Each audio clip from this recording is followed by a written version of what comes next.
Itago dito sa Pilipinas ang isang puganteng Korean national. Ang suspect, miyembro ng gang sa South Korea at sangkot sa mga kaso ng kidnapping at pang-scam. Nasa frontline ng balitang yan, si Elaine Fulgencio.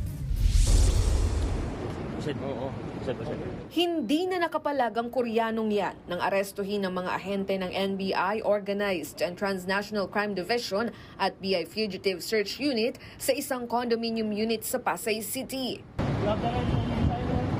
Ang sospek, matagal na palang wanted sa kasong kidnapping sa South Korea. Ayon sa NBI, taong 2017 nang dumating sa bansa ang Koreano, isang buwan matapos ang krimen.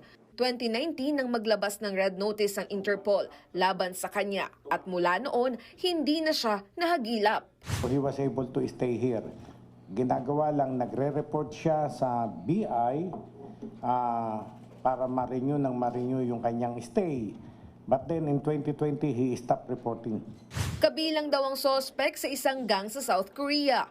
Bukod sa kasong kidnapping, sangkot din siya sa iba't ibang scamming activities kung saan kapwa Koreano ang kanyang mga biktima.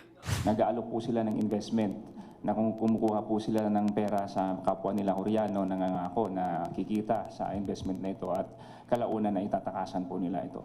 Inihahanda ng pagproseso sa kanyang deportation para ma-turn over siya sa mga otoridad sa South Korea.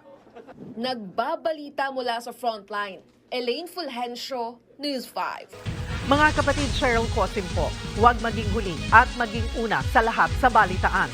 Para sa tuloy-tuloy na talakayang sa Frontline, mag-follow at mag-subscribe sa social media pages ng News 5.